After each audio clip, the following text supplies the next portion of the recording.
ನಮಸ್ಕಾರ ಸ್ನೇಹಿತರೆ, ನಾನು ನಿಮ್ಮ ಶಂಕರ್ ಪ್ರಕೃತಿ. ವಿಜಯೀ ಭವ ಯೂಟ್ಯೂಬ್ ಚಾನಲ್ಗೆ ತಮಗೆಲ್ಲರಿಗೂ ಸ್ವಾಗತ. ನಮ್ಮ ವಿಜಯೀ ಭವ ಯೂಟ್ಯೂಬ್ ಚಾನಲ್ ಸಬ್ಸ್ಕ್ರೈಬ್ ಮಾಡದೇ ಇದ್ದರೆ ಹಿಂದೆ ಸಬ್ಸ್ಕ್ರೈಬ್ ಮಾಡ್ಕೊಳ್ಳಿ. ಮುಂದಿನ ನಮ್ಮ ವಿಡಿಯೋಗಳು ನೋಟಿಫಿಕೇಷನ್ಗಳು ತಮಗೆ ತಲುಪಲಿವೆ. ಸಾಮಾನ್ಯವಾಗಿ ಹೆಚ್ಚಿನ ಪರೀಕ್ಷೆಗಳಲ್ಲಿ ಮತ್ತೆ ಕೇಳಲಾಗುವಂಥ ಪ್ರಶ್ನೆಗಳನ್ನು ತೆಗೆದುಕೊಂಡು ಇಲ್ಲಿ ಚರ್ಚೆಯನ್ನು ಮಾಡಲಾಗಿದೆ. ಆ ಪ್ರಶ್ನೆಗಳು: ಒಂದು, ಮೈಸೂರು ಜಿಲ್ಲೆಯ ಸೋಮನಾಥಪುರ ದೇವಾಲಯವನ್ನು ಯಾವ ವಾಸ್ತುಶಿಲ್ಪ ಶೈಲಿಯಲ್ಲಿ ನಿರ್ಮಿಸಲಾಗಿದೆ ಅಂತ ಕೇಳಿದ್ದಾನೆ. ಆದರೆ ಇದು ಪ್ರಶ್ನೆ ಕೇಳಿರೋಂಥದ್ದೇ ಆಗಿದೆ. ಆದರೆ ನಿಜವಾಗಿ ಇಲ್ಲಿ ಹೇಳ್ತಾ ಇರೋಂಥದ್ದು ಯಾವ ರಾಜವಂಶ ಇದನ್ನು ನಿರ್ಮಾಣ ಮಾಡಿದೆ ಅಂತ ಕೇಳಿರೋವಂಥದ್ದು. ಆದರೆ ಇಲ್ಲಿ ಶಿಲ್ಪಶೈಲಿ ಅಂತ ಕೇಳ್ತಾನೆ. ನಿಜವಾಗಿಯೂ ಶಿಲ್ಪಶೈಲಿ ಅಂದರೆ ಅದು ಹೊಯ್ಸಳ ಶೈಲಿ ಅಂತಲೇ ಆಗುತ್ತೆ ಅಥವಾ ವೇಸರ ಶೈಲಿ ಅಂತ ಆಗುತ್ತೆ. ಆದರೆ ಇಲ್ಲಿ ಯಾವ ರಾಜವಂಶಗಳು ನಿರ್ಮಾಣ ಮಾಡಿದ್ದಾರೆ ಅನ್ನೋಂಥದ್ದು ಆಪ್ಷನ್ಸ್ ಕೊಟ್ಟಿದ್ದಾರೆ. ಹಾಗಾಗಿ ಕೆಲವೊಮ್ಮೆ ಈ ಥರ ಆಗುತ್ತೆ. ಪ್ರಶ್ನೆಯಲ್ಲಿರುವಂಥದ್ದಕ್ಕೂ ಇದಕ್ಕೂ ಸಿಮಿಲಾರಿಟಿ ಇರುತ್ತೆ, ಎಕ್ಸಾಕ್ಟ್ ಇರೋದಿಲ್ಲ. ಅದನ್ನು ನೀವು ಇಲ್ಲಿ ಗಮನಿಸಬೇಕು. ಇದನ್ನು ನಿರ್ಮಾಣ ಮಾಡಿದಂಥವರು ಹೊಯ್ಸಳರು. ಸಾಮಾನ್ಯವಾಗಿ ನಾನು ಪದೇ ಹೇಳ್ತಿರ್ತೇನೆ, ಒಂದು ಪ್ರಶ್ನೆಯನ್ನು ಇದು ಕಾಂಪಿಟೇಟಿವ್ ಎಕ್ಸಾಮಲ್ಲಿ ಕೇಳಿದ್ದಾರೆ ಅಂತಂದರೆ ಅದು ವಿಶೇಷನೇ ಆಗಿರುತ್ತೆ ಅನ್ನೋಂಥದ್ದು. ಹಂಗಾಗಿ ಆ ಪ್ರಶ್ನೆಯನ್ನು ಕೇಳ್ತಾರೆ. ಯಾಕೆ ಇದನ್ನು ಕೇಳಿದ್ದಾರೆ ಅನ್ನೋಂಥದ್ದನ್ನ ನೀವು ಇಲ್ಲಿ ಗಮನಿಸ್ತಾ ಹೋದರೆ, ಹೊಯ್ಸಳರು ಇದನ್ನು ನೋಡಿದ್ರಿ ನೀವು ಆಪ್ಷನ್ನು ನೋಡಿ. ಇಲ್ಲಿ ಇದು ಏಕಕೂಟ ದೇವಾಲಯ, ಬೇಲೂರಿನ ಚನ್ನಕೇಶವ ದೇವಾಲಯ. ಏಕಕೂಟ ಅಂತಂದರೆ ಒಂದು ಗರ್ಭಗುಡಿಯನ್ನು ಹೊಂದಿರುವಂಥದ್ದು, ಒಂದೇ ದೇವತೆಯನ್ನು ಹೊಂದಿರುವಂಥ ದೇವಾಲಯ, ಅದನ್ನು ಏಕಕೂಟ ಅಂತ ಕರೀತಾರೆ. ಹೊಯ್ಸಳರಲ್ಲಿ ಒಟ್ಟು 5 ಕೂಟ ದೇವಾಲಯಗಳಿದೆ. ಅಂದರೆ 5 ಗರ್ಭಗುಡಿಯ ತನಕ ಇರುವಂಥ ದೇವಾಲಯಗಳಿದೆ. ಏಕಕೂಟ, ದ್ವಿಕೂಟ, ತ್ರಿಕೂಟ, ಚತುಷ್ಕೂಟ, ಪಂಚಕೂಟ ಅಂತ. ಮುಂದೆ ಏನು ಪ್ರಶ್ನೆ ಕೇಳ್ಬೋದು? ಈಗಾಗಲೇ ಒಂದು ಶೈಲಿ ಬಗ್ಗೆ ಕೇಳಿದರು ಅಥವಾ ಸೋಮನಾಥಪುರದ ಬಗ್ಗೆ ಕೇಳಿದರು. ಮುಂದೆ ಏನು ಕೇಳ್ಬೋದು? ಚನ್ನಕೇಶವ ದೇವಾಲಯ ಯಾವ ಪ್ಲೇಸಲ್ಲಿ ಹೊಯ್ಸಳರು ನಿರ್ಮಿಸಿದ್ದಾರೆ ಅಂತ ಕೇಳ್ಬೋದು, ಅದಕ್ಕೆ ಬೇಲೂರು. ಅಥವಾ ಏಕಕೂಟ ದೇವಾಲಯವನ್ನು ಹೊಯ್ಸಳರು ಎಲ್ಲಿ ನಿರ್ಮಿಸಿದ್ದಾರೆ ಅಂತ ಕೇಳ್ಬೋದು, ಅದು ಬೇಲೂರಿನ ಚನ್ನಕೇಶವ ದೇವಾಲಯ. ನೋಡಿ, ಈ ಥರ ಕಾಣುತ್ತೆ. ಇದು ದ್ವಿಕೂಟ, ಹಳೇಬೀಡಿನ ಹೊಯ್ಸಳೇಶ್ವರ ದೇವಾಲಯ. ಇಲ್ಲಿ 2 ಗರ್ಭಗುಡಿಗಳಿರುವಂಥದ್ದನ್ನು ನಾವು ಕಾಣ್ತೇವೆ. ಅಲ್ಲಿ 2 ಮೂರ್ತಿಗಳನ್ನು ಪ್ರತಿಷ್ಠಾಪನೆ ಮಾಡಲಾಗಿರುತ್ತೆ. ಇನ್ನು 3ನೇದು ಬರುತ್ತದೆ ನೋಡಿ, ಇಲ್ಲಿ ನಿಮಗೆ ಕಾಣುತ್ತೆ 3 ಗರ್ಭಗೃಹಗಳಿರುವಂಥದ್ದನ್ನ ಕಾಣ್ತೀವಿ ನೋಡಿ. ಇಲ್ಲಿ 1, ಇದು 2, ಇದು 3. ಹೀಗೆ 3 ಗರ್ಭಗೃಹಗಳನ್ನು ಹೊಂದಿರುತ್ತೆ. ಅದನ್ನು ತ್ರಿಕೂಟ ಅಂತ ಕರೀತಾರೆ. ತ್ರಿಕೂಟ ದೇವಾಲಯ ಎಲ್ಲಿ ಬರುತ್ತೆ ಅಂತಂದರೆ ಸೋಮನಾಥ ದೇವಾಲಯ. ಯಾರು ನಿರ್ಮಿಸಿದ್ರು ಅಂದರೆ ಹೊಯ್ಸಳರು ನಿರ್ಮಿಸಿದರು. ನಂತರ ಚತುಷ್ಕೂಟ ಇದೆಲ್ಲಿ ಬರುತ್ತೆ? ದೊಡ್ಡಗದ್ದವಳ್ಳಿಯ ಲಕ್ಷ್ಮೀ ದೇವಾಲಯ ಅಂತ ಕರೀತಾರೆ. ಇದು ನೋಡಿ, ಲಕ್ಷ್ಮೀ ದೇವಾಲಯ ಇದು ವಿಶೇಷವಾಗಿರುವಂಥದ್ದು. ಇಲ್ಲಿ 4 ಗರ್ಭಗೃಹಗಳು ಇದ್ದಾವೆ. ನೋಡಿ, ಹೊಯ್ಸಳರದ ಶೈಲಿ ನಾವು ಸಾಮಾನ್ಯವಾಗಿ ನೋಡಿರುವಂಥ ಶೈಲಿಗಿಂತ ನೋಡಿ, ಇಲ್ಲಿನ ಒಂದು ಗರ್ಭಗೃಹದ ಮೇಲೆ ಬರುವಂಥ ಏನು ಗೋಪುರ ಇದೆಯಲ್ಲ, ಅಥವಾ ಗರ್ಭಗೃಹದ ಮೇಲೆ ಬರುವಂಥ ಒಂದು ಇದನ್ನು ನಿರ್ಮಾಣಗಳು ಗಮನಿಸಿದಾಗ ನೋಡಿ, ಹೊಯ್ಸಳರ ರಾಜಲಾಂಛನ ನಿಮ್ಗೆ ಇಲ್ಲಿ ಕಾಣ್ತದೆ. ನಂತರ ಇಲ್ಲಿ ನಿರ್ಮಾಣ ಮಾಡಿರುವಂಥದ್ದು ಒಂಥರ ಕೇಕ್ ಕಟ್ ಮಾಡಿದಂಥ ಶೈಲಿಯಲ್ಲಿ ಇರುವಂಥದ್ದನ್ನು ನೀವು ಗಮನಿಸ್ಬೋದು. ಹೊಯ್ಸಳರ ಇತರ ದೇವಾಲಯಗಳಿಗೆ ಕಂಪೇರ್ ಮಾಡಿದ್ರೆ ಈ ದೇವಾಲಯದ ರಚನೆ ಭಿನ್ನವಾಗಿರುವಂಥದ್ದನ್ನು ನೀವು ಗಮನಿಸಬೇಕು. ಇನ್ನು ಪಂಚಕೂಟ ದೇವಾಲಯ ಅಂತ ಬರುತ್ತೆ. ಅದು ಎಲ್ಲಿ ಅಂದರೆ ನೋಡಿ, 5 ಗರ್ಭಗೃಹಗಳಿದ್ದಾವೆ. ಇದು ಗೋವಿಂದನಹಳ್ಳಿಯಲ್ಲಿ ಕಂಡುಬರುವಂಥ ಒಂದು ದೇವಾಲಯ ಆಗಿದೆ. ಹೊಯ್ಸಳರ ಬಗ್ಗೆ ಈ ಥರದ ಪ್ರಶ್ನೆಗಳನ್ನು ಕೇಳಲಿಕ್ಕೆ ಸಾಧ್ಯತೆ ಇದೆ. ಇನ್ನೊಂದು ಹೊಯ್ಸಳರ ಶೈಲಿಯನ್ನು ಹೊಯ್ಸಳ ಶೈಲಿ ಅಂತ ಕರೀತಾರೆ. ಇನ್ನು ಸ್ವಲ್ಪ ಮುಂದುವರೆದು ಹೋದರೆ ಅದರ ಯಾವುದರ ಭಾಗವಾಗಿ ಹೊಯ್ಸಳ ಶೈಲಿ ಇದೆ ಅಂತಂದರೆ ಅದು ವೇಸರ ಶೈಲಿ ಅನ್ನೋಂಥದ್ದು ಬರುತ್ತೆ. ವೇಸರ ಅಂತಂದರೆ ಏನು ಅಂದರೆ ಹೇಸರಗತ್ತೆ ಅಂತ ಕರೀತಾರೆ. ಅಂದರೆ ಇಲ್ಲಿ ಕುದುರೆ ಮತ್ತು ಕತ್ತೆಗೆ ಜನಿಸಿದಂಥ ಒಂದು ಇದಕ್ಕೆ ಕತ್ತೆಗೆ ಹೇಸರಗತ್ತೆ ಅಂತ ಕರೀತಾರೆ. ಹಾಗೆ ಇಲ್ಲಿ ಸಹ ದ್ರಾವಿಡ ಮತ್ತು ನಾಗರ ಶೈಲಿ ಇವೆರಡನ್ನ ಮಿಶ್ರಣ ಮಾಡಿ ಜನಿಸಿರುವಂಥ ಶೈಲಿನೇ ವೇಸರ ಶೈಲಿ ಅನ್ನೋಂಥದ್ದು. ಆ ವೇಸರ ಶೈಲಿಯಲ್ಲಿ ಒಂದು ಪಾರ್ಟು ಹೊಯ್ಸಳ ಶೈಲಿ ಅನ್ನೋಂಥದ್ದನ್ನು ನೀವು ಗಮನಿಸಬೇಕು. ಇನ್ನು ಮುಂದಿನ ತರಗತಿಗಳಲ್ಲಿ ಹೊಯ್ಸಳ ಶೈಲಿಯ ಲಕ್ಷಣಗಳನ್ನು ಚರ್ಚೆ ಮಾಡಲಾಗುತ್ತೆ. ನಂತರ ಭಾರತದಲ್ಲಿ ಆಧುನಿಕ ಶಿಕ್ಷಣ ಪದ್ಧತಿಯ ತಳಹದಿ ಯಾರಿಂದ ಹಾಕಲ್ಪಟ್ಟಿತ್ತು ಅಂತ, ಅಂದರೆ ಮಾಡರ್ನ್ ಎಜುಕೇಷನ್ ಯಾರ ಟೈಮಲ್ಲಿ ಸ್ಟಾರ್ಟ್ ಆಯಿತು ಅಥವಾ ಯಾವ ಕಾಯ್ದೆ ಮುಖಾಂತರ ಸ್ಟಾರ್ಟ್ ಆಯಿತು ಅಂತ ಇಲ್ಲಿ ಪ್ರಶ್ನೆಯನ್ನು ಕೇಳಿದ್ದಾರೆ. ಅದು 1835ರ ಮೆಕಾಲೆ ಆಯೋಗದ ಪ್ರಕಾರ ಆ ಒಂದು ಆಧುನಿಕ ಶಿಕ್ಷಣ ಪದ್ಧತಿಯ ಒಂದು ಇದನ್ನು ಜಾರಿಗೆ ತರ್ತಾರೆ. ಇದು ಆಂಗ್ಲ ಶಿಕ್ಷಣವನ್ನು ಭಾರತದಲ್ಲಿ ಯಾವಾಗ ಜಾರಿಗೆ ತಂದರು ಅಥವಾ ಯಾರು ಜಾರಿಗೆ ತಂದರು, ಎಷ್ಟರಲ್ಲಿ ಜಾರಿಗೆ ತಂದರು ಅನ್ನೋಂಥ ಪ್ರಶ್ನೆಗಳನ್ನು ಇದೇ ವಿಷಯದ ಮೇಲೆ ಕೇಳ್ಬೋದು. 1835ರಲ್ಲಿ ಆಂಗ್ಲ ಶಿಕ್ಷಣವನ್ನು ಜಾರಿಗೆ ತರಿ ಅಂತ ರೆಕಮೆಂಡ್ ಮಾಡೋಂಥದ್ದು, ಶಿಫಾರಸ್ಸು ಮಾಡೋಂಥದ್ದು ಮೆಕಾಲೆ, ಜಾರಿಗೆ ತರೋಂಥದ್ದು ಲಾರ್ಡ್ ವಿಲಿಯಂ ಬೆಂಟಿಂಕ್ ಅನ್ನೋಂಥದ್ದು. ಇಲ್ಲಿ ಬೆಂಟಿಂಕನ ಚಿತ್ರವನ್ನು ಗಮನಿಸಿದ್ರಿ. ನಂತರ ಸರ್ವೆಂಟ್ಸ್ ಆಫ್ ಇಂಡಿಯಾ ಸೊಸೈಟಿಯನ್ನು ಯಾರು ಸ್ಥಾಪಿಸಿದರು ಅಂತ ಪ್ರಶ್ನೆ ಕೇಳಿದರೆ, ಸರ್ವೆಂಟ್ಸ್ ಅಂದರೆ ಸೇವಕರು. ಇದನ್ನು ಕನ್ನಡದಲ್ಲೇ ಟ್ರಾನ್ಸ್ಲೇಷನ್ ಮಾಡಿದಾಗ ಭಾರತೀಯ ಸೇವಕರು ಅನ್ನುವಂಥ ಸಂಸ್ಥೆಯನ್ನು ಯಾರು ಸ್ಥಾಪಿಸಿದರು ಅಂತಲೂ ಪ್ರಶ್ನೆ ಕೇಳುವಂಥ ಸಾಧ್ಯತೆ ಇರುತ್ತೆ. 2 ರೀತಿಯಲ್ಲಿ ಇದನ್ನು ಓದ್ಕೊಂಡಿರಿ. ಇದನ್ನು ಜಾರಿಗೆ ತಂದಂಥವರು ಗೋಪಾಲಕೃಷ್ಣ ಗೋಖಲೆ ಅನ್ನೋಂಥವ್ರು. ಇನ್ನೂ ಒಂದು ಚೆನ್ನಾಗಿ ನೆನಪಿರಲಿ ನಿಮಗೆ, ಗೋಪಾಲಕೃಷ್ಣ ಗೋಖಲೆಯವ್ರನ್ನ ಗಾಂಧೀಜಿಯವರ ರಾಜಕೀಯ ಗುರು ಅಂತ ಕರೆಯಲಾಗುತ್ತೆ. ಭಾರತಕ್ಕೆ ಬನ್ನಿ ಅಂತ ಆಫ್ರಿಕಾದಲ್ಲಿದ್ದ ಅಂತ ಗಾಂಧೀಜಿಯವ್ರನ್ನ ಕರೆದಂಥವರು ಸಹ ಗೋಪಾಲಕೃಷ್ಣ ಗೋಖಲೆ ಅನ್ನೋಂಥವ್ರು.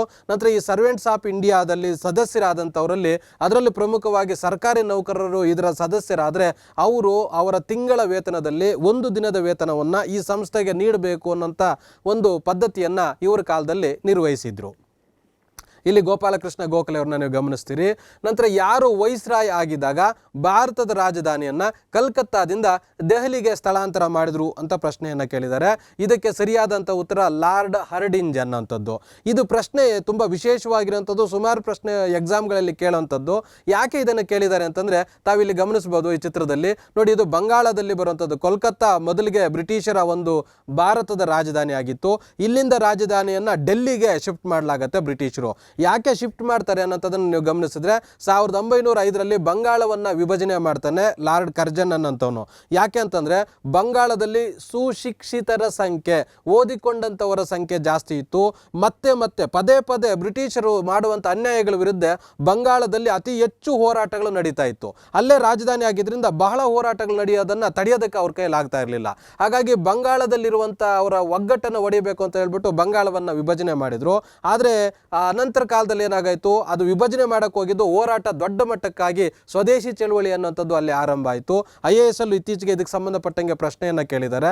ಆ ರೀತಿ ಸ್ವದೇಶಿ ಚಳವಳಿ ಆರಂಭ ಆದಾಗ, ಹೋರಾಟ ಜಾಸ್ತಿ ಆದಾಗ ಆ ಬಂಗಾಳದಲ್ಲಿ ಇವ್ರನ್ನ ಒಡೆದು ಆಳೋದಕ್ಕೆ ಬದಲಿಗೆ ನಾವೇ ದೂರ ಹೋಗ್ಬಿಡೋದು ಬೆಟರು ಅಂತಂದ್ಬಿಟ್ಟು 1911ರಲ್ಲಿ ಹರ್ಡಿಂಜು ಯಾರ ರಾಜಧಾನಿಯನ್ನು ಭಾರತದ ಬ್ರಿಟಿಷರ ರಾಜಧಾನಿಯನ್ನು ಕೋಲ್ಕತ್ತಾದಿಂದ ಡೆಲ್ಲಿಗೆ ಶಿಫ್ಟ್ ಮಾಡ್ತಾರೆ 1911ರಲ್ಲಿ. ಇದನ್ನು ನೆನ್ಪಿಟ್ಕೋಬೇಕು. ಅದಕ್ಕೆ ಅಲ್ಲಿ ಪ್ರಶ್ನೆ ಕೇಳಿರೋಂಥದ್ದು ಆ ವಿಚಾರದ ಬಗ್ಗೆ. ಇನ್ನು 1857ರ ಸ್ವತಂತ್ರ ಹೋರಾಟದಲ್ಲಿ ಕೆಳಗಿನ ಯಾರು ಭಾಗವಹಿಸಿರಲಿಲ್ಲ ಅಂತ ಪ್ರಶ್ನೆ ಕೇಳಿದ್ದಾನೆ.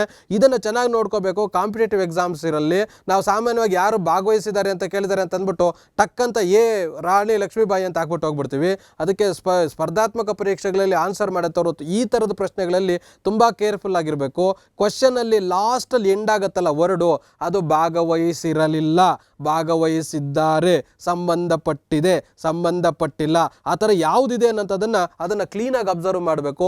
ಇಲ್ಲಾಂದರೆ ನಮ್ಗೆ ಗೊತ್ತಿರುವಂಥ ಪ್ರಶ್ನೆಯನ್ನು ಸಹ ತಪ್ಪಾಕುವಂಥ ಸಾಧ್ಯತೆ ಇರುತ್ತೆ. ಅಲ್ಲಿ ಟೆನ್ಷನಲ್ಲಿ ಇರ್ತವೆ, ಆತುರದಲ್ಲಿ ಇರ್ತವೆ. ನೆಕ್ಸ್ಟ್ ಕ್ವಶನ್ಗೆ ಹೋಗಬೇಕು ಅಂತ ಈ ಕ್ವಶನ್ ಇದೆ ಬಿಡು ನಂಗೆ ಗೊತ್ತಿದೆ, Rani Lakshmibai answer ತಾಕ್ಬಿಟ್ಟು ಹೋಗ್ಬಿಟ್ಟಿರ್ತೀವಿ. Key answer ಬಂದಾಗ ಅಥವಾ ಎಕ್ಸಾಮಿಂದ ಹೊರಗಡೆ ಬಂದಾಗ ನಾವು ಒದ್ದಾಡ್ತೀವಿ, ಹಿಂಗೆ ಆಗಬಾರ್ದು ಅಂತ. ಇದಕ್ಕೆ ಸರಿಯಾದ ಉತ್ತರ ಯಾರು ಭಾಗವಹಿಸಿರಲಿಲ್ಲ ಅಂದರೆ ಭಗತ್ ಸಿಂಗ್. ನೋಡಿ, ಇಲ್ಲಿ ಚೆನ್ನಾಗಿ ನೆನ್ಪಿಟ್ಕೋಬೇಕು. ಸ್ವಾತಂತ್ರ್ಯ ಹೋರಾಟದಲ್ಲಿ ಯಾರು ಭಾಗವಹಿಸಿಲ್ಲ ಅಂತ ಕೇಳಿಲ್ಲ. ಇಲ್ಲಿ 1857ರಲ್ಲಿ ಯಾರು ಭಾಗವಹಿಸಿರಲಿಲ್ಲ ಅಂತ ಅಷ್ಟೇ ಕೇಳಿದ್ದಾರೆ. ಆಗ ರಾಣಿ ಲಕ್ಷ್ಮೀಬಾಯಿ ಇದ್ದರು, ತಾಂತ್ಯಾ ಟೋಪಿ ಇದ್ದರು, ನಾನಾ ಸಾಹೇಬ್, ಈ 3 ಜನ ಭಾಗವಹಿಸಿದ್ರು. ಭಗತ್ ಸಿಂಗ್ ಭಾಗವಹಿಸಿರಲಿಲ್ಲ. ಯಾಕೆಂದರೆ ಇವರು 1900 ಆ ನಂತರ ಹೋರಾಟದಲ್ಲಿ ಭಾಗವಹಿಸೋಂಥವ್ರು. ಇಲ್ಲಿ ತಾವು ಆ ಹೋರಾಟದಲ್ಲಿ ಭಾಗವಹಿಸಿದಂಥ ಇನ್ನೂ ಕೆಲವರನ್ನ ಪ್ರಶ್ನೆಯನ್ನು ಕೇಳುವಂಥ ಸಾಧ್ಯತೆ ಇದೆ. ಪ್ರಮುಖವಾಗಿ ಯಾರ್ಯಾರು ಭಾಗವಹಿಸಿದ್ರು ಅಂದರೆ ನೋಡಿ, ಬೇಗಂ ಹಜರತ್ ಮಹಲ್ ಅನ್ನೋಂಥವ್ರು, ಇವರು ಅವಧ್ ಪ್ರದೇಶದಲ್ಲಿ ಭಾಗವಹಿಸ್ತಾರೆ. ನಾನಾ ಸಾಹೇಬು, ತಾಂತ್ಯಾ ಟೋಪೆ, ಮಂಗಲ್ ಪಾಂಡೆ ಅನ್ನೋಂಥವ್ನು ಇಂಪಾರ್ಟೆಂಟು. ಈ ಪ್ರಥಮ ಸ್ವಾತಂತ್ರ್ಯ ಸಂಗ್ರಾಮ ಸ್ಟಾರ್ಟ್ ಆಗೋದೇ ಮಂಗಲ್ ಪಾಂಡೆಯಿಂದ. ಮತ್ತು ಇದು ದಾಂಗೆಗೆ ಈ ಸಂದರ್ಭದಲ್ಲಿ ಇಡೀ ಭಾರತದ ಒಂದು ಹೋರಾಟಕ್ಕೆ ನಾಯಕತ್ವ ವಹಿಸಿದ್ದಂಥವ್ರು ಯಾರು ಅಂದರೆ ಬಹದ್ದೂರ್ ಶಾ, 2ನೇ ಬಹದ್ದೂರ್ ಶಾ ಅಂತ. ಇವರು ಡೆಲ್ಲಿಯಲ್ಲಿ ಇರ್ತಾರೆ. ಅನಂತರ ಝಾನ್ಸಿ ರಾಣಿ ಲಕ್ಷ್ಮೀಬಾಯಿ ಸಹ ನಾವು ಗಮನಿಸ್ತೀವಿ. ಮುಂದೆ ಏನು ಪ್ರಶ್ನೆ ಕೇಳ್ಬೋದು ಅಂದರೆ 1857ರ ಪ್ರಥಮ ಸ್ವತಂತ್ರ ಸಂಗ್ರಾಮದಲ್ಲಿ ಭಾಗವಹಿಸಿದಂಥ ಪ್ರಮುಖ ಮಹಿಳೆಯರು ಯಾರು ಅಂತ ಕೇಳ್ಬೋದು. ಅದು ಸಹ ಬೇಗಂ ಹಜರತ್ ಮಹಲ್, ರಾಣಿ ಝಾನ್ಸಿ ಬಾಯಿ ಅನ್ನೋಂಥದ್ದನ್ನು ನೀವು ಚೆನ್ನಾಗಿ ನೆನ್ಪಿಟ್ಕೋಬೇಕಾಗತ್ತೆ.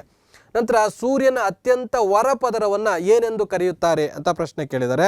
ಅಂದರೆ ಸೂರ್ಯನ ಲೇಯರ್ಸು, ನಾವೀಗ ಕರ್ಬೂಜ, ವಾಟರ್ ಮೆಲನ್ ಅಂತ ಕರಿತೀವಿ, ಕಲ್ಲಂಗಡಿ ಹಣ್ಣು ಅಂತ. ಅಂದರೆ ಒಳಗಡೆ ಹೋದಾಗ ಅದೇನಾಗಿರುತ್ತೆ, ಫಸ್ಟ್ ಮೇಲ್ಗಡೆ ಗ್ರೀನ್ ಕಲರ್ ಇರುತ್ತೆ, ಸ್ವಲ್ಪ ಡಿಗ್ ಮಾಡಿದ್ರೆ ವೈಟ್ ಕಲರ್ ಇರುತ್ತೆ, ಇನ್ನು ಸ್ವಲ್ಪ ಡಿಗ್ ಮಾಡಿದ್ರೆ ರೆಡ್ ಕಲರ್ ಇರುತ್ತೆ, ಇನ್ನು ಸ್ವಲ್ಪ ಡಿಗ್ ಮಾಡಿದ್ರೆ ಅದರಲ್ಲಿ ಕಪ್ಪಗಿರುವಂಥ ಏನು ನಮ್ಮ ಆ ಬೀಜಗಳನ್ನು ನೋಡೋಂಥದ್ದನ್ನು ನಾವು ಗಮನಿಸ್ತೀವಿ. ಹಾಗೆ ಇಲ್ಲೂ ಸಹ ಸೂರ್ಯನ ಪದರದಲ್ಲಿ, ಸೂರ್ಯನ ಮೇಲ್ಭಾಗದಲ್ಲಿ ಬೇರೆ, ಇನ್ನು ಸ್ವಲ್ಪ ಒಳಗಡೆ ಹೋದರೆ ಬೇರೆ, ಇನ್ನು ಸ್ವಲ್ಪ ಒಳಗಡೆ ಹೋದ್ರೆ ಬೇರೆ ಇರುವಂಥದ್ದನ್ನು ನಾವು ಕಾಣ್ತೀವಿ. ಭೂಮಿಯಲ್ಲೂ ಹಾಗೆ ಪದರಗಳಾಗಿರುವಂಥದ್ದನ್ನು ನಾವು ಗಮನಿಸ್ತೀವಿ. ಈರುಳ್ಳಿಯಲ್ಲಿ ಪದರಗಳಿರುತ್ತಲ್ಲ, ಹಂಗೆ ಒಂದೊಂದು ಲೇಯರು ಒಂದೊಂದು ಗುಣಲಕ್ಷಣಗಳನ್ನು ಹೊಂದಿರುತ್ತೆ. ಆ ಗುಣಲಕ್ಷಣಗಳನ್ನು ಆಧರಿಸಿ ಆ ಲೇಯರ್ಸನ್ನು ಡಿವೈಡ್ ಮಾಡಿರ್ತಾರೆ. ಹಾಗಾಗಿ ಸೂರ್ಯನಲ್ಲಿ ಬರುವಂಥ ಲೇಯರ್ಸ್ ಯಾವುದು ಅಂತ ಪ್ರಶ್ನೆ ಕೇಳಿದ್ದಾರೆ. ಹೊರಗಡೆ ಬರುವಂಥದ್ದು ಅದು ಕೊರೋನಾ ಅಂತ.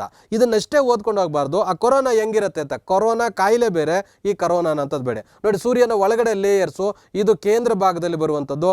ಅನಂತರ ನೋಡಿ ರೆಡ್ಡು, ಅನಂತರ ಯೆಲ್ಲೋ, ಅನಂತರ ಗ್ರೀನ್ ಗ್ರೀನಲ್ಲಿ ಸ್ವಲ್ಪ ಶೇಡ್ ಆಗುತ್ತೆ, ಅನಂತರ ಗ್ರೀನ್ ಕಲರ್. ಅಲ್ಲಿಗೆ ನೀವು ಗಮನಿಸಬೇಕಾಗಿರೋದು ಗ್ರೀನ್ ಕಲರ್ ಆದಮೇಲೆ ಬರ್ತದೆ ನೋಡಿ, ಅದನ್ನು ಕೊರೋನಾ ಅಂತ ಕರೀತಾರೆ. ಸೂರ್ಯನ ಹೊರಪದರದಲ್ಲಿ ಬರುವಂಥ ಒಂದು ಲೇಯರ್, ಅದ್ರ ಒಳಗಡೆ ಯಾವ್ದು ಬರುತ್ತೆ, ಕ್ರೋಮೋಸ್ಪಿಯರು, ಅದ್ರ ಒಳಗಡೆ ಯಾವ್ದು ಬರುತ್ತೆ, ಫೋಟೋಸ್ಪಿಯರು. ಇವು ಪ್ರಮುಖವಾಗಿರುವಂಥ ಹಂತಗಳು. ಇದನ್ನು ಪ್ರಶ್ನೆ ಕೇಳಿದ್ದಾರೆ. ಇನ್ನು ಬೆಳಕಿನ ವರ್ಷವು ಯಾವುದರ ಮಾನವಾಗಿದೆ? ಮಾನ ಅಂತಂದರೆ ಅಳತೆ ಮಾಡೋದು ಅಂತ. ಬೆಳಕಿನ ವರ್ಷ ಅಂತ ಯಾವುದನ್ನು ಅಳತೆ ಮಾಡೋಕ್ಕೆ ಬಳಸ್ತಾರೆ ಅಂತ. ಈಗ ಕೆ ಜಿ ತಿಳ್ಕೊಂಡಿದ್ದೀವಿ, ಡಜನ್ ತಿಳ್ಕೊಂಡಿದ್ದೀವಿ, ಲೀಟರ್ ತಿಳ್ಕೊಂಡಿದ್ದೀವಿ, ಜೌಲ್ ಅಂತ ಬರುತ್ತೆ, ಹರ್ಟ್ಸ್ ಅಂತ ಬರುತ್ತೆ, ಅನಂತರ ಫ್ರೀಕ್ವೆನ್ಸಿ ಅಂತ ಬರುತ್ತೆ. ಈ ಥರ ಬೇರೆ ಬೇರೆದಕ್ಕೆ ಅಳತೆ ಮಾಡೋದಕ್ಕೆ ಬಳಸ್ತಾರೆ. ಈ ಬೆಳಕಿನ ವರ್ಷ ಅನ್ನೋಂಥ ಒಂದು ಅಳತೆ ಮಾನವನ್ನು ಯಾವುದಕ್ಕೆ ಬಳಸ್ತಾರೆ ಅಂತ.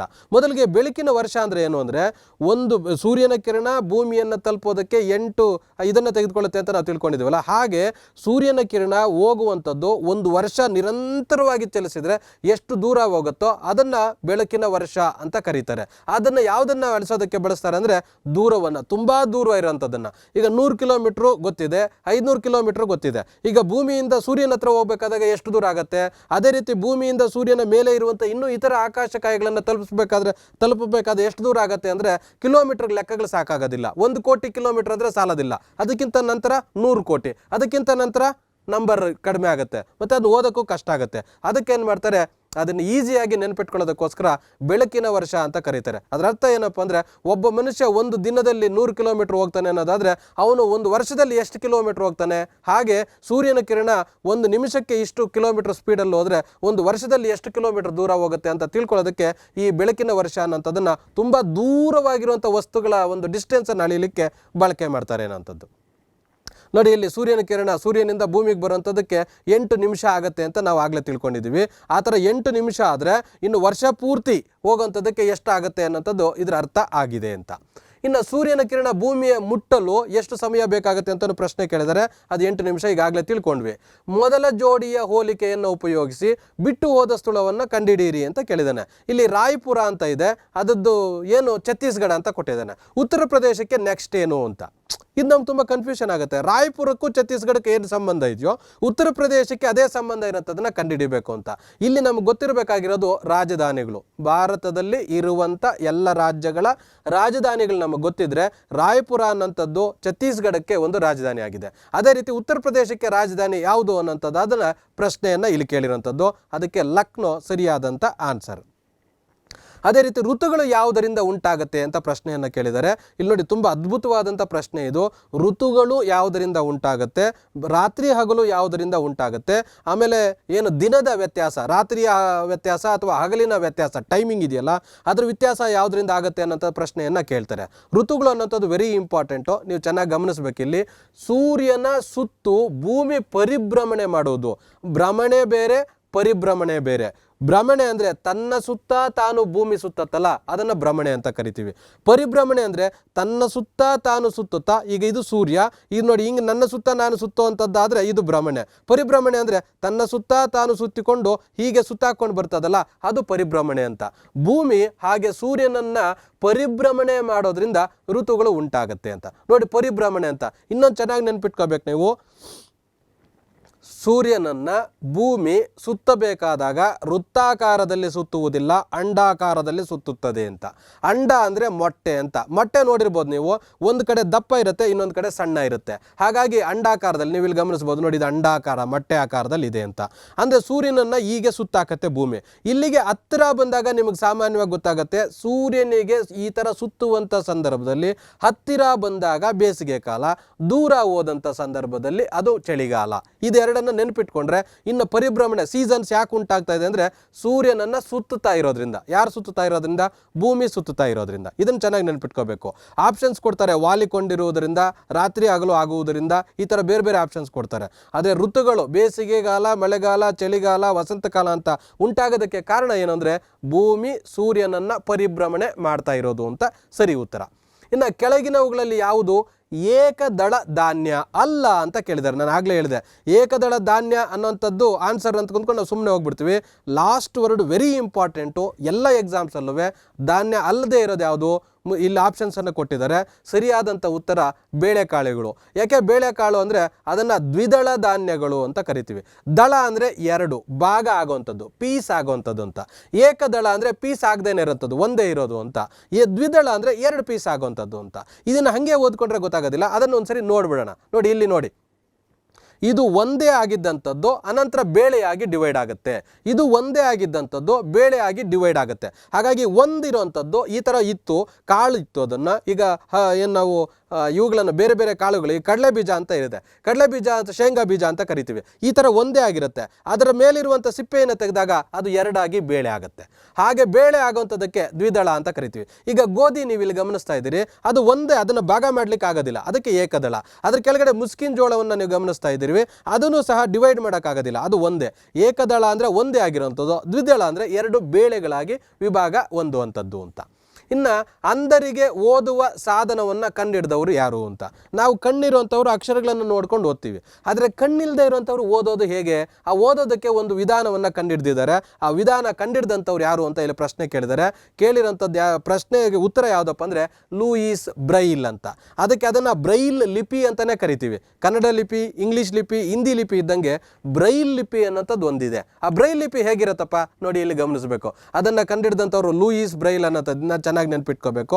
ನೋಡಿ ಬ್ರೈಲ್ ಅನ್ನೋದು ನೋಡಿ, ಇದು ಎ ಅನ್ನಬೇಕಾದ್ರೆ ಒಂದು ಚುಕ್ಕಿ ಇರುತ್ತೆ. ಆ ಚುಕ್ಕಿ ನಮ್ಮ ಇದಕ್ಕೆ ಟಚ್ ಆಗುತ್ತೆ. ನಮಗೆ ಅದನ್ನು ಓದಬೇಕಾದಾಗ ಚುಕ್ಕಿ ಮೇಲೆ ಹೀಗೆ ಅಂದರೆ ರಬ್ ಮಾಡಿದ್ರೆ ಅದು ಗೊತ್ತಾಗುತ್ತೆ. ಸರ್ ರಬ್ ಮಾಡಿದ್ರೆ ಗೊತ್ತಾಗೋದು ಹೇಗೆ ಅಂದರೆ, ತಮ್ಮ ಹತ್ರ ಈ ಥರದ 100 ರೂಪಾಯಿ, 500 ರೂಪಾಯಿ, 2000 ರೂಪಾಯಿ, 200 ರೂಪಾಯಿ ನೋಟುಗಳಿದ್ದಾವೆ. ಆ ನೋಟುಗಳಲ್ಲಿ ಇಲ್ಲಿ ನೋಡಿ ಸಿಂಬಲ್ ಇದೆ, ನೋಡಿ ಇಲ್ಲಿ ನೋಡಿ ವೃತ್ತಾಕಾರದ ಸಿಂಬಲ್ ಇದೆ, ಇಲ್ಲಿ ಆಕಾರದ ಸಿಂಬಲ್ ಇದೆ, ಇಲ್ಲಿ ತ್ರಿಭುಜಾಕಾರದ ಸಿಂಬಲ್ ಇದೆ. ಈ ಸಿಂಬಲ್ ಮೇಲೆ ಒಂದ್ಸರಿ ಬೆರಳಾಡಿಸಿ ನೋಡಿ, ಕಣ್ಣು ಮುಚ್ಚಿಕೊಂಡು ಆ ಸಿಂಬಲ್ ಮೇಲೆ ಹಿಂಗೆ ಆಡಿಸಿ ನೋಡಿ, ಆವಾಗ ನಿಮಗೆ ಬ್ರೈಲ್ ಲಿಪಿ ಹೆಂಗಿರುತ್ತೆ ಅಂತ ಗೊತ್ತಾಗುತ್ತೆ. ಒಂದ್ಸರಿ ಅದನ್ನು ಫೀಲ್ ಮಾಡಿ ನಿಮ್ಗೆ ಗೊತ್ತಾಗಬೇಕು ಅನ್ನೋ ಕಾರಣಕ್ಕೆ ಅದು ನಮ್ಮ ಬೆರಳಿಗೆ ಟಚ್ ಆದಂಗೆ ಗೊತ್ತಾಗುತ್ತೆ, ಸ್ವಲ್ಪ ಉಬ್ಬಿದಂತೆ ಗೊತ್ತಾಗುತ್ತೆ, ಅದು ಬ್ರೈಲ್ ಲಿಪಿ ಅಂತ.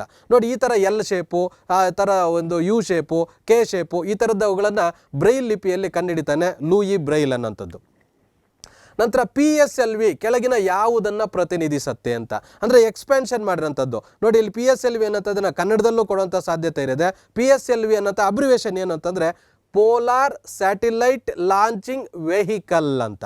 ಏನು ಹಿಂಗಂದ್ರೆ ಅಂದರೆ ನೋಡಿ ಇಲ್ಲಿ ಗಮನಿಸ್ಬೋದು ನೀವು, ಇದು ಉಪಗ್ರಹ, ಇಲ್ಲಿ ಕಾಣ್ತಿದೆಯಲ್ಲ, ಇದು ಉದ್ದ ನಿಂತಿದೆಯಲ್ಲ, ಇದು ಉಪಗ್ರಹ, ಇದು ಲಾಂಚಿಂಗ್ ವೆಹಿಕಲ್. ಇದು ಈ ಉಪಗ್ರಹವನ್ನು ನೋಡಿ ಇಲ್ಲಿ ಹೆಂಗೆ ಜೋಡಿಸಿದಾರೋ ಹಂಗೆ ಈ ಉಪಗ್ರಹವನ್ನು ಇಲ್ಲಿ ಜೋಡಿಸ್ತಾರೆ. ಜೋಡಿಸಿದ್ದಾದ್ಮೇಲೆ ಈ ಥರ ಲಾಂಚ್ ಆಗುತ್ತೆ. ಇದು ಮೇಲೆ ಕೆಳ ಚಿಮ್ಮತ್ತೆ, ಈ ಥರ ಚಿಮ್ಮತ್ತೆ. ಆ ಚಿಮ್ಮಂಥದ್ದಕ್ಕೆ ಲಾಂಚಿಂಗ್ ವೆಹಿಕಲ್ ಅಂತ, ಚಿಮ್ಮೋದಕ್ಕೆ ಲಾಂಚಿಂಗ್ ವೆಹಿಕಲ್ ಅಂತ ಕರಿತೀವಿ. ಆ ಥರ ಲಾಂಚಿಂಗ್ ವೆಹಿಕಲ್ಗೆ ಏನಂತ ಕರೀತಾರೆ ಅಂತ ಪ್ರಶ್ನೆಯನ್ನು ಕೇಳಿರೋಂಥದ್ದು PSLV ಅಂತ. PSLV ಅಂದರೆ ಪೋಲಾರ್ ಸ್ಯಾಟಲೈಟ್ ಲಾಂಚಿಂಗ್ ವೆಹಿಕಲ್ ಅನ್ನೋಂಥದ್ದು. ನಂತರ ಕೆಳಗಿನ ಯಾವುದರಿಂದ ಬೆಳಕಿನ ಶಕ್ತಿಯು ರಾಸಾಯನಿಕ ಶಕ್ತಿಯಾಗಿ ಪರಿವರ್ತನೆ ಆಗುತ್ತೆ ಅಂತ. ರಾಸಾಯನಿಕ ಶಕ್ತಿಯಾಗಿ ಪರಿವರ್ತನೆ ಆಗುವಂಥದ್ದು ಹೇಗೆ ಅನ್ನೋಂಥದ್ದನ್ನು ನಾವು ಇಲ್ಲಿ ಗಮನಿಸ್ಬೋದು. ದ್ಯುತಿ ಸಂಶ್ಲೇಷಣೆಯಿಂದ ರಾಸಾಯನಿಕ ಕ್ರಿಯೆ ನಡೆಯುತ್ತೆ ಅನ್ನೋಂಥದ್ದು. ಅದು ಹೇಗೆ ನಡೆಯುತ್ತೆ ಇಲ್ಲಿ ಗಮನಿಸಿ. ನೋಡಿ ಸೂರ್ಯನ ಶಾಖವನ್ನು ಈ ಎಲೆಗಳು ಹೀರಿಕೊಳ್ತವೆ, ನೀರನ್ನು ಬೇರುಗಳು ಹೀರಿಕೊಳ್ತವೆ. ಇವೆರಡನ್ನು ಮಿಶ್ರಣ ಮಾಡಿಕೊಂಡು ಇದು ಆಹಾರವನ್ನು ಉತ್ಪತ್ತಿ ಮಾಡಿಕೊಳ್ಳುತ್ತೆ. ಆ ಉತ್ಪತ್ತಿ ಮಾಡ್ಕೊಳ್ಳೋದಕ್ಕೆ ದ್ಯುತಿ ಸಂಶ್ಲೇಷಣೆ ಕ್ರಿಯೆ ಅಂತ ಕರಿತೀವಿ. ಇದು ರಾಸಾಯನಿಕ ಕ್ರಿಯೆ. ಒಂದು ಪಟ್ಟಿಯ ಆಯಸ್ಕಾಂತವನ್ನು ಉದ್ದದ 2 ತುಂಡುಗಳಾಗಿ ತುಂಡು ಮಾಡಿದರೆ ಏನಾಗುತ್ತೆ ಅಂತ ಪ್ರಶ್ನೆಯನ್ನು ಕೇಳಿದ್ದಾರೆ. ಈಗ ಇದೊಂದು ಆಯಸ್ಕಾಂತ, ಇದನ್ನು ಈ ಥರ ತೂಗು ಬಿಟ್ಟರೆ ನಾರ್ತು ಸೌತು ಅಂತ ನಿಲ್ಲತ್ತೆ. ಈ ಆಯಸ್ಕಾಂತವನ್ನು 2 ಭಾಗ ಮಾಡ್ತೀವಿ, ಇದನ್ನು ಮಧ್ಯ ಕಟ್ ಮಾಡಿ ಇದೊಂದನ್ನೇ ತೂಗು ಬಿಟ್ಟಾಗ ಏನಾಗುತ್ತೆ ಅಂತ ಅಲ್ಲಿ ಪ್ರಶ್ನೆಯನ್ನು ಕೇಳಿದ್ದಾರೆ. ನೋಡಿ ಇಲ್ಲಿ ನೀವು ಗಮನಿಸ್ಬೋದು, 2 ತುಂಡುಗಳು ಸಹ ಪೂರ್ಣ ಆಯಸ್ಕಾಂತಗಳಂತಾನೆ ವರ್ತನೆ ಮಾಡುತ್ತೆ ಅಂತ. ಉದಾಹರಣೆಗೆ ನೀವು ಇಲ್ಲಿ ಗಮನಿಸ್ಬೋದು, ನೋಡಿ ಇದು ಆಯಸ್ಕಾಂತ, ಇದು ರೆಡ್ಡು ಮತ್ತು ಬ್ಲೂ ಅಲ್ಲಿ ಕಾಣ್ತಾ ಇರುತ್ತದು. ಈಗ ಇದನ್ನು ತುಂಡು ಮಾಡಿದ್ದೀವಿ. ಫಸ್ಟ್ ಒಂದೇ ಇತ್ತು, ಆ ಒಂದೇ ಇರೋದನ್ನು ತುಂಡು ಮಾಡಿದರೆ ಏನಾಗುತ್ತೆ ನೋಡಿ, ಅದು ಸಹ ಒಂದು ಆಯಸ್ಕಾಂತ. ಇದು ಹೇಗೆ ವರ್ತಿಸುತ್ತೋ ಇದು ಹಾಗೆ ವರ್ತಿಸುತ್ತೆ. ಇದನ್ನು 4 ಪೀಸ್ ಮಾಡಿದ್ರೂ ಸಹ ಅದನ್ನು ತೂಗು ಬಿಟ್ಟರೆ ನಾರ್ತು ಸೌತ್ ಆಗೆ ನಿಲ್ಲುತ್ತೆ. ಉದಾಹರಣೆ ನಿಮ್ಗೆ ಇನ್ನೂ ಸಿಂಪಲ್ ಆಗಿ ಅರ್ಥ ಮಾಡ್ಕೊಳ್ಳೋದಂದ್ರೆ, ಒಂದು chalk piece full chalk piece ಇತ್ತು, ಅದನ್ನು 2 ಪೀಸ್ ಮಾಡಿದ್ವಿ. 2 ಪೀಸ್ ಮಾಡಿದಾಗ ಅದನ್ನು ಬರೆದ್ರೆ ಒಂದನೇ ಚಾಕ್ ಪೀಸ್ ಫುಲ್ ಇದ್ದಾಗ ಹೆಂಗೆ ಬರಿತಾ ಇತ್ತೋ ಚಿಕ್ಕ ಪೀಸ್ ಆಗಿರೋಂಥ ಚಾಕ್ ಪೀಸು ಹಾಗೆ ಬರೆಯುತ್ತೆ, ಏನು ವ್ಯತ್ಯಾಸ ಆಗೋದಿಲ್ಲ. ಹಾಗೆ ಆಯಸ್ಕಾಂತವು ಸಹ ಎಷ್ಟೇ ಪೀಸ್ಗಳನ್ನು ಮಾಡಿ ಅದು ಅದೇ ರೀತಿಯಾಗಿ ವರ್ತಿಸುತ್ತೆ, ಮೂಲ ಗುಣಗಳನ್ನು ಹಾಗೆ ಹೊಂದಿರುತ್ತೆ ಅಂತ ಅದು ಪ್ರಶ್ನೆ. ಇನ್ನು 2011ರ ಜನಗಣತಿಯ ಪ್ರಕಾರ ಭಾರತದ ಯಾವ ರಾಜ್ಯವು ಅತಿ ಹೆಚ್ಚು ಸಾಕ್ಷರತೆ ಪ್ರಮಾಣ ಹೊಂದಿದೆ ಅಂತ. ಅದಕ್ಕೆ ಸರಿಯಾದಂಥ ಉತ್ತರ ಕೇರಳ. ಇನ್ನು ದಾಂಡಿಯಾ ಅನ್ನೋಂಥದ್ದು ಯಾವ ರಾಜ್ಯದ ನೃತ್ಯ ಅಂತ ಪ್ರಶ್ನೆಯನ್ನು ಕೇಳಿದ್ದಾರೆ. ದಾಂಡಿಯಾ ಅನ್ನೋಂಥದ್ದು ಇವುಗಳ ಮೇಲೆ ಪ್ರಶ್ನೆಗಳನ್ನು ಕೇಳ್ತಾ ಇರ್ತಾರೆ ಭಾರತದ ಜನಪದ ನೃತ್ಯಗಳಿಗೆ ಸಂಬಂಧಪಟ್ಟಂತೆ. ಅದಕ್ಕೆ ಸರಿಯಾದಂಥ ಉತ್ತರ ಗುಜರಾತ್ ಅಂತ. ಇದಕ್ಕಿಂತ ಮುಂಚೆನೂ ನಾನು ಈ ನೃತ್ಯಗಳ ಬಗ್ಗೆ ಹೇಳಿದ್ದೇನೆ ಒಂದು ಕ್ಲಾಸಲ್ಲಿ. ನೋಡಿ, ದಾಂಡಿಯಾ ನೃತ್ಯ ಅನ್ನೋಂಥದ್ದು ಹೀಗಿರುತ್ತೆ. ಇದನ್ನು ಸಾಮಾನ್ಯವಾಗಿ ಗುಜರಾತಲ್ಲಿ ಆಡ್ತಾರೆ.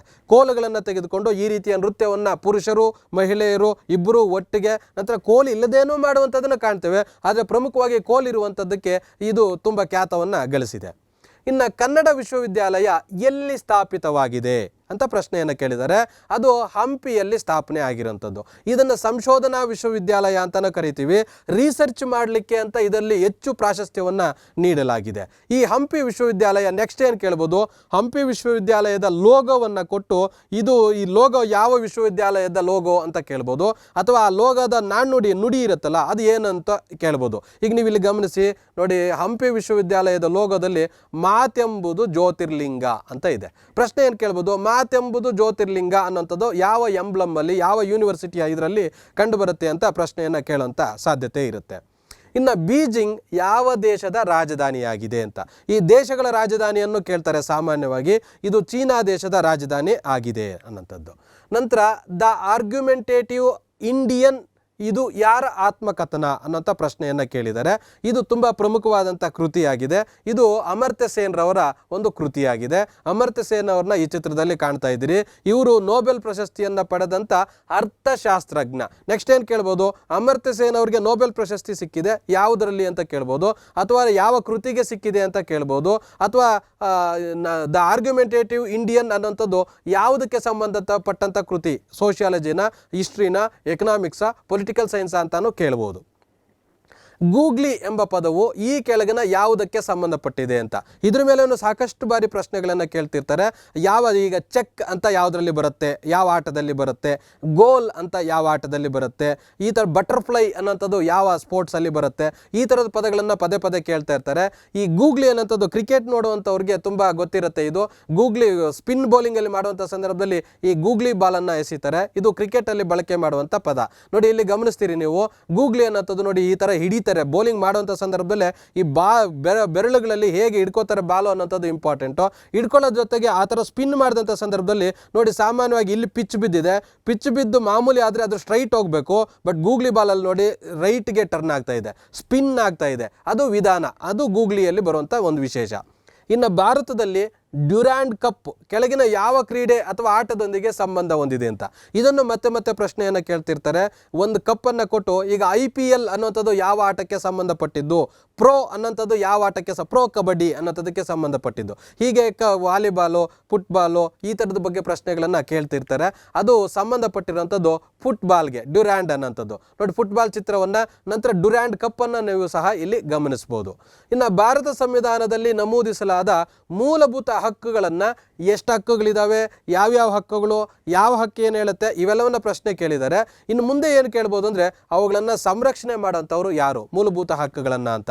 ಅದನ್ನು ಸಂರಕ್ಷಣೆ ಮಾಡೋಂಥವ್ರು ಸರ್ವೋಚ್ಚ ನ್ಯಾಯಾಲಯ ಅಥವಾ ಸುಪ್ರೀಂ ಕೋರ್ಟ್ ಅನ್ನೋಂಥದ್ದು. ನೆಕ್ಸ್ಟು ಭಾರತದ ರಾಷ್ಟ್ರಪತಿಯಾಗಲು ಅಗತ್ಯವಿರುವ ಕನಿಷ್ಠ ವಯಸ್ಸು ಎಷ್ಟು ಅಂತ. ಸಾಮಾನ್ಯವಾಗಿ ನಾವಿಲ್ಲಿ ಗಮನಿಸಿದ್ದೆ ಆದರೆ ಈ ಆಪ್ಷನ್ ಗಮನಿಸಿದಾಗ ನಮ್ಗೆ ಯಾರಿಗೂ ಇದನ್ನು ಗೆಸ್ ಮಾಡಲಿಕ್ಕೆ ಅನುಕೂಲ ಆಗೋದಿಲ್ಲ. ಯಾಕೆಂದರೆ ರಾಷ್ಟ್ರಪತಿ ಆಗಿರುವಂಥ ಎಲ್ಲರನ್ನ ಗಮನಿಸಿದ್ದೀವಿ, ಎಲ್ಲರೂ ಸಹ ತುಂಬ ಏಜ್ ಆಗಿರುವಂಥವರೇ ರಾಷ್ಟ್ರಪತಿ ಆಗಿದ್ದಾರೆ. ಆದರೆ ಭಾರತದ ಕಾನ್ಸ್ಟಿಟ್ಯೂಷನಲ್ಲಿ ಒಂದು ಅದ್ಭುತವಾದಂಥ ಅವಕಾಶ ಇದೆ ನೋಡಿ. ನೀವು 35 ವರ್ಷ ಆದ ನಂತರ ನೀವು ರಾಷ್ಟ್ರಪತಿ ಚುನಾವಣೆಯಲ್ಲಿ ಸ್ಪರ್ಧಿಸಲಿಕ್ಕೆ ಅರ್ಹರಾಗಿರ್ತೀರಿ. ಅಲ್ಲಿಗೆ ಅದರ ಅರ್ಥ ಏನಂದರೆ 35 ವರ್ಷಕ್ಕೆ ಭಾರತಕ್ಕೆ ರಾಷ್ಟ್ರಪತಿ ಆಗ್ಬೋದು.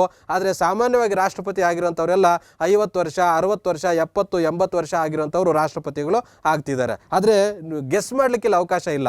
ಬಟ್ ನೀವು ಒರಿಜಿನಲ್ ಆಗಿ ತಿಳ್ಕೊಬೇಕಾಗಿರೋದು ಏನಂದರೆ 35 ವರ್ಷಕ್ಕೆ ರಾಷ್ಟ್ರಪತಿ ಆಗಬಹುದು ಅನ್ನೋಂಥದ್ದು. ಇಲ್ಲಿವರೆಗೆ ಸಾಮಾನ್ಯ ಜ್ಞಾನಕ್ಕೆ ಸಂಬಂಧಪಟ್ಟಂಥ ಪ್ರಮುಖವಾಗಿ ಕೇಳಬಹುದಾದಂಥ ಪ್ರಶ್ನೆಗಳನ್ನು ಚರ್ಚೆ ಮಾಡಿದ್ದೀವಿ. ಧನ್ಯವಾದಗಳು.